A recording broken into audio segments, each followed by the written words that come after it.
Builders हैं वो किस तरह से जो एग्रीमेंट होता है तीन पक्षों के बीच में कैसे सांठगांठ करते हैं? देखिए, सबसे पहले ऐसा होता है कि अगर कोई भी होम बायर जाए घर खरीदने के लिए किसी भी प्रमोटर या बिल्डर से और उन्होंने लोन की फैसिलिटी लेनी है तो ट्राइपार्टाइट एग्रीमेंट एग्जीक्यूट होती है जिसमें बैंक भी पार्टी होती है।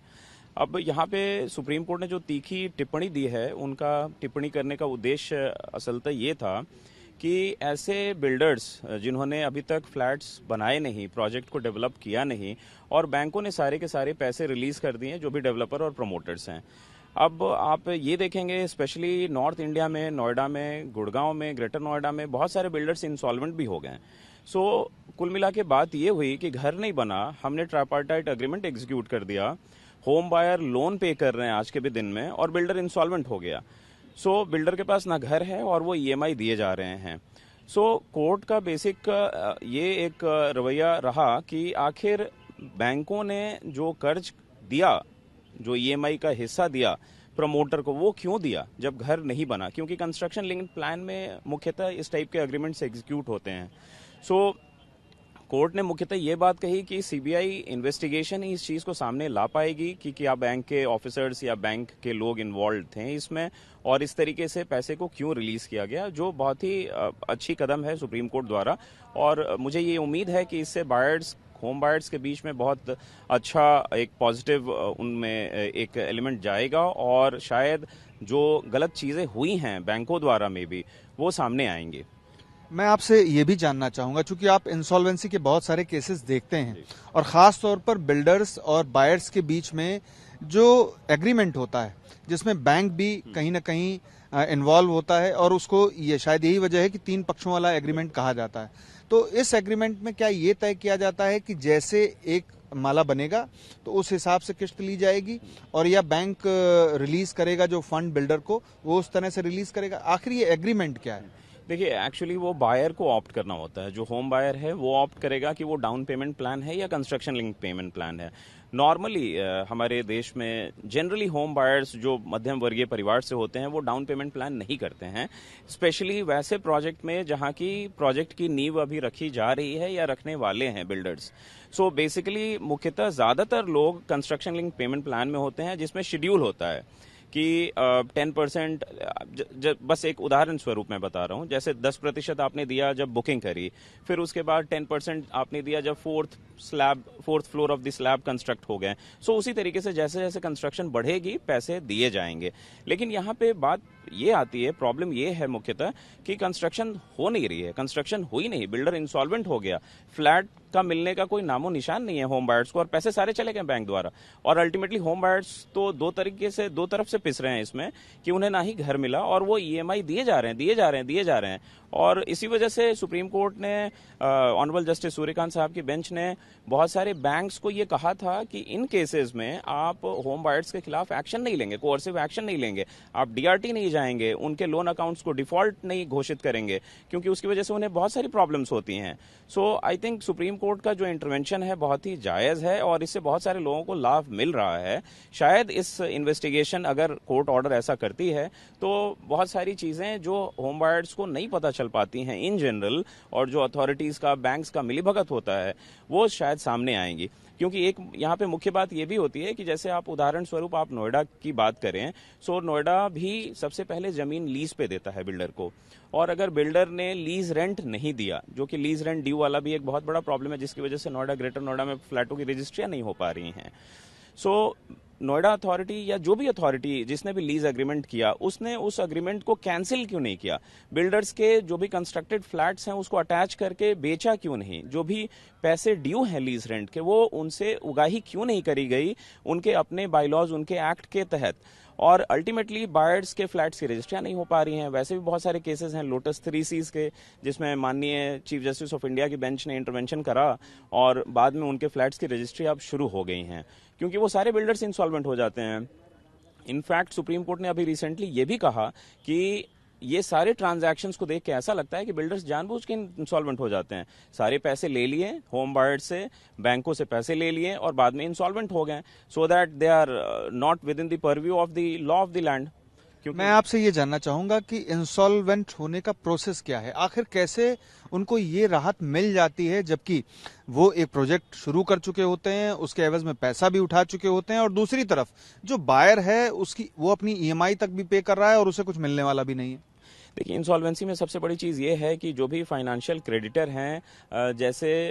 एक प्रमोटर है और उसको किसी एबीसी कंपनी ने कुछ पैसे दिए, वो पैसे अगर बकाया हो गए, बैंक होते हैं जनरली, अगर एबीसी उदाहरण की मैं बात करूं, और अगर उनके पैसे नहीं मिले किश्त के हिसाब से, तो वो इंसॉल्वेंसी प्रक्रिया शुरू कर सकते हैं। उनके लिए उनको सबसे पहले नेशनल कंपनी लॉ ट्रिब्यूनल में जाना पड़ता है। अगर ऐसा प्रतीत होता है केस को देखने से कि जो प्रमोटर या बिल्डर है उसके पास पैसे देने की सक्षमता नहीं है, तो कोर्ट उसको इंसॉल्वेंट करार करती है। प्रॉब्लम यहाँ पे होती है कि एक बार जब इंसॉल्वेंसी प्रक्रिया शुरू हो गई, जिसको हम लोग सीआईआरपी प्रोसेस कहते हैं अंडर दी आईबीसी प्रोविजंस, सो आप कोई भी केस नहीं फाइल कर सकते हैं प्रमोटर के खिलाफ under section 14(2) of the IBC code. कोई भी केस फाइल करने का मतलब कि अगर आप बिल्डर के कुछ गलत गतिविधियों से आपको क्षति पहुंच रही है, तो आप नेशनल कंज्यूमर कमीशन नहीं जा सकते हैं, आप किसी कोर्ट में नहीं जा सकते हैं, क्योंकि इंसॉल्वेंसी प्रक्रिया शुरू हो चुकी है उस बिल्डर के खिलाफ। अब इंसॉल्वेंसी प्रक्रिया का इंटेंशन बड़ा सीक्रेट है। इंसॉल्वेंसी प्रक्रिया का मतलब ये होता है कि बिल्डर ये कोशिश करेगा, या जो भी प्रमोटर्स हैं, कि कैसे इन्वेस्टर को लाया जाए और जो प्रोजेक्ट अभी बीच में रुक चुकी है because of whatever reasons, उसको पूरा किया जा सके। अगर वो नहीं हुआ तो फिर प्रोजेक्ट लिक्विडेशन में जाता है। सो इंसॉल्वेंसी एक तरीके से उद्देश्य तो बड़ा पॉजिटिव है, लेकिन उसका नेगेटिव इम्पैक्ट ये है कि इंसॉल्वेंसी की प्रक्रिया बहुत लंबी चलती है। नॉर्मली आउटर लिमिट 330 डेज का है, लेकिन सालों साल प्रक्रिया चल रही है, और होम बायर्स तो बेचारे अगर किसी को ईएमआई देनी है, लोन देनी है, तो वो दे ही रहे हैं। वो ये नहीं कह सकते हैं कि हाँ बिल्डर इंसॉल्वेंट हो गया तो अब हमें ईएमआई नहीं देने दो, या एक बार में ओटीएस कर लो बैंक, ये सब चीजें नहीं हो पाती हैं। मैं आपसे एक ये चीज जानना चाहूंगा कि इसमें क्या सुधार किया जा सकता है, क्योंकि कानूनी तौर पर हर हाल में जो बायर है वही क्षति उसको पड़ती है हर जगह से, चाहे इंसॉल्वेंसी का प्रोविजन हो या उसको बिल्डर बेवकूफ बनाए, या बैंक की तरफ से पैसा बिल्डर को दे दिया गया और किस्तें वसूली जा रही हैं लेकिन बना नहीं जो भवन बनना था। देखिए, सुधार की जहाँ तक बात करें तो आई थिंक कुछ स्टेट्स ने, महाराष्ट्र ने और बहुत सारे जगह पे अभी एक रीसेंट प्रोविजन उन्होंने लाया कि जैसे मैं होम बायर हूँ और मैं बिल्डर के साथ एग्रीमेंट करने वाला हूँ, बिल्डर ने प्रोजेक्ट फ्लोट किया after getting approval from what ever authority जहाँ पे भी वो प्रोजेक्ट लोकेटेड है, तो जैसे ही आप अग्रीमेंट करते हैं ना, तो उस अग्रीमेंट को आप एग्जीक्यूट करा लो, एक रजिस्टर्ड एग्रीमेंट करा लो। सो लेट्स से कि अगर 7% रजिस्ट्रेशन अमाउंट है upon construction of a flat, तो उस समय सारे के सारे अमाउंट्स आप दे दो, या थोड़े से कम अमाउंट आप दे दो, स्टैम्प ड्यूटी इंक्लूडिंग सारी चीजें,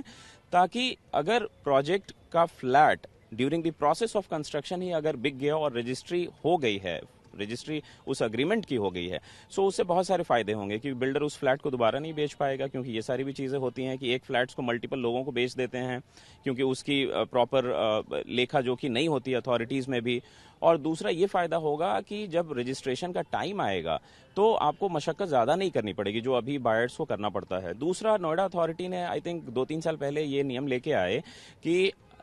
अगर वो किसी लैंड को लीज पे देते हैं किसी भी बिल्डर को, तो वो सारे पैसे लीज अमाउंट अप फ्रंट ले रहे हैं, जो कि बहुत अच्छी चीज है। पहले क्या होता था कि अभी जो जितने भी मैस हम लोग देखते हैं वो सारे इस तरीके से क्रिएट हुए थे कि बिल्डर को शुरू में 10% लीज रेंट देना होता था। अगर किसी जमीन की कीमत 1000 करोड़ थी आज से लेट से 2013-14 में, सो उन्होंने 100 करोड़ दिया, बाकी 900 करोड़ उनको एक शेड्यूल बनता था लीज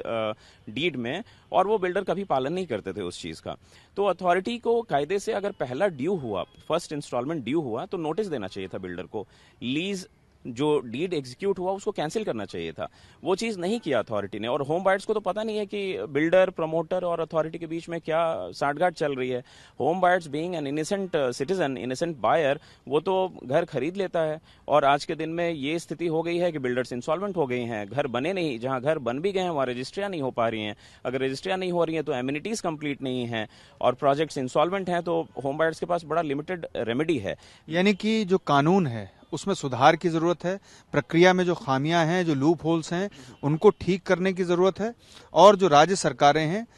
मैं एक चीज और जानना चाहूंगा, क्योंकि रेरा लेकर के आया गया, रेरा का क्या फायदा हुआ आखिर? देखिए, बड़ा दुर्भाग्य के साथ मैं कहना चाहूँगा कि रेरा एक्ट लाने का इंटेंशन बहुत सीक्रेट था गवर्नमेंट का, लेकिन रेरा शायद अगर मैं ये कहूँ कि अपने उद्देश्यों को पूरा नहीं कर पा रही है तो मैं गलत नहीं होऊंगा। और सबसे बड़ा प्रॉब्लम है कि अगर आप रेरा जाते हैं किसी भी ग्रीवेंस को लेके और रेरा कोर्ट अगर कोई ऑर्डर पास कर भी देती है, ऑर्डर का कंप्लायंस नहीं हो पाता है, बिकॉज अल्टीमेटली जो डिस्ट्रिक्ट मैजिस्ट्रेट हैं उनको वो डायरेक्ट करते हैं कंप्लायंस करने के लिए, और फिर एडमिनिस्ट्रेशन आती है बीच में। एडमिनिस्ट्रेशन के अपने हाथ बंधे होते हैं, उनकी प्रक्रिया थोड़ी सी बड़ी स्लो होती है और बहुत सारे स्टेजेस से गुजर रही होती है। सो ऐसा नहीं होता है कि मतलब अगर उन्होंने कोई ऑर्डर कर दिया तो उसका फटाफट कंप्लायंस हो गया, और उसकी इतनी अपील है, रेरा की अपील हो जाएगी ट्रिब्यूनल में, फिर उसकी अपील करेंगे बिल्डर हाई कोर्ट में। सो अगर आप कोई ऑर्डर सिक्योर कर भी लेते हैं रेरा कोर्ट द्वारा, अगर आप इतने लकी हैं इस देश में, तो आप उसका कंप्लायंस नहीं करा पाते हैं। और अपील दर अपील बहुत सारे स्टेजेस हैं हमारे कानूनी प्रक्रिया में, जो गलत नहीं है क्योंकि लॉ उसी तरीके से चलता है। तो होम बायर का कहीं ना कहीं मनोबल डोल जाता है, उनको लगता है कि एक तो पैसे भी दे दिए, सब कुछ कर लिया, फंस गए, अब ये लीगल जो प्रॉब्लम्स है ये कहाँ तक, मतलब एंडलेस हैं। इसी वजह से मुझे ये लगता है कि अभी माननीय सुप्रीम कोर्ट के जितने भी न्यायाधीशों ने ये इंटरवेंशन किया, चाहे वो लोटस 3Cs का केस हो या जस्टिस सूर्यकांत द्वारा ये नोएडा एज अ होल सारे बिल्डर्स के अगेंस्ट वाला जो मामला है, मुझे लगता है ये बहुत ही सराहनीय कदम है माननीय सुप्रीम कोर्ट द्वारा, क्योंकि इससे होम बायर्स में कॉन्फिडेंस आता है। उनको ऐसा लगता है कि कम से कम एक सर्वोच्च न्यायालय, सर्वोच्च कोर्ट जो है हमारे देश का, वो बायर्स के साथ है। और यहाँ से एक लाइन भी आना बैंकों के खिलाफ या बिल्डरों के खिलाफ, उसकी बहुत अहमियत होती है, क्योंकि इससे जितने नीचे के ट्रिब्यूनल्स होते हैं, जितने कंज्यूमर फोरम्स होते हैं, उनको भी कहीं ना कहीं दे गेट पावर कि नहीं, होम बायर्स हैं, इनको प्रॉब्लम हो रही है। बिल्डर्स और अथॉरिटीज के बीच में साठगांठ है, बहुत एपरेंट है, क्योंकि कोर्ट ने बहुत सारे केसेस में कहा। सुपरटेक का जो ट्विन टावर डिमोलिशन केस हुआ, उसमें भी आपने देखा कि उस समय जस्टिस चंद्रचूड़ और जस्टिस शाह ने यहाँ तक कह डाला कि ये तो अथॉरिटी लगता है कि सुपरटेक के लिए बहस कर रही है। सो प्रॉब्लम्स हैं, ये डिनाई नहीं किया सकता, इसी वजह से मल्टीफेरस लिटिगेशंस हैं। लेकिन बस हम लोग उम्मीद यही कर सकते हैं कि बायर्स इसमें नाराज या हताश ना हो, क्योंकि कानूनी प्रक्रिया यही है और हमें इस इंस्टीट्यूशन पे अटमोस्ट फेथ होना चाहिए, क्योंकि अल्टीमेटली यही इंस्टीट्यूशन है जो हमें बचाती है, होम बायर्स को बचाती है और हमारे इंटरेस्ट को सिक्योर करती है, जैसे अभी